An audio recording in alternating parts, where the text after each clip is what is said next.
भारत अपने किसानों के, पशुपालकों के और मछुआरे भाई बहनों के हितों के साथ कभी भी समझौता नहीं करेगा। बिल्कुल सही कहा मोदी जी आपने। भारत अपने हितों के लिए ना कभी समझौता किया है और ना कभी समझौता करेगा। और मैं जानता हूं व्यक्तिगत रूप से मुझे बहुत बड़ी कीमत चुकानी पड़ेगी। क्या आप कीमत चुकाओगे? भारत इसकी कीमत चुका रहा है और चुकाएगा।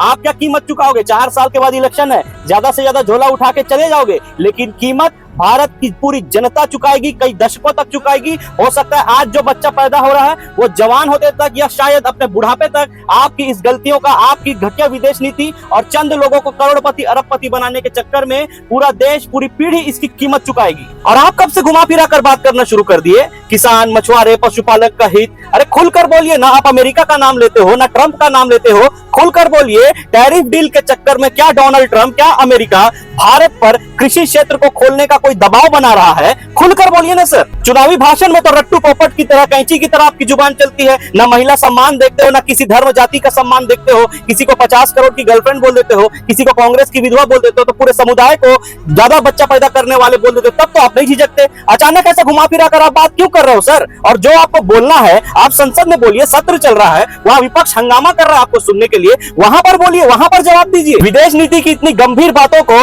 किसी भी मंच पर साझा करने के लिए लोगों ने आपको प्रधानमंत्री नहीं बनाया। वहां पर बहाना बनाने के लिए आपको लोगों ने प्रधानमंत्री नहीं बनाया। संसद ने रिस्पांसिबिलिटी लेकर इसका जवाब देने के लिए आपको प्रधानमंत्री बनाया। कल को आप चाय की टपरी में भी जाकर विदेश नीति की बात करते रहोगे। इसकी कीमत आपको चुकानी पड़ेगी। अरे शर्म आना चाहिए था ये बोलने से पहले। आपको यह बोलना चाहिए था कि दुनिया का कितना भी शक्तिशाली कोई भी देश क्यों ना हो, चाहे वो अमेरिका ही क्यों ना हो, या दुनिया का शक्तिशाली कोई भी नेता चाहे वो डोनाल्ड ट्रंप ही क्यों ना हो, भारत पर अगर कोई दबाव बनाने की कोशिश करेगा तो उसे भारत बर्दाश्त नहीं करेगा, उसे नरेंद्र मोदी बर्दाश्त नहीं करेगा। आपको यह बोलना चाहिए था, तब आप ग्लोबल लीडर कहलाते, तब आप जाके विश्व गुरु कहलाते। आप गलती भी करते हो और अपनी गलतियों पर विक्टिम कार्ड भी खेलते हो, बेचारे भी बोलते हो। गजब का खेला खेलते हो साहब आप इसकी कीमत नहीं चुकाओगे सर। देश का युवा जो आज बेरोजगार घूम रहा है, आपके राज में पिछले 11 साल में जितनी मेहनत, जितना दौड़ भाग आपने उन डबल ए को फायदा पहुंचाने के लिए किया ना, उनका व्यापार मजबूत करने, उनका एम्पायर मजबूत करने के लिए जितनी भाग दौड़ आपने की ना, उसका 5% भी इस देश के युवाओं के रोजगार के लिए अगर आप करते हो सर, तो आज आपको इतनी आलोचना का सामना नहीं करना पड़ता।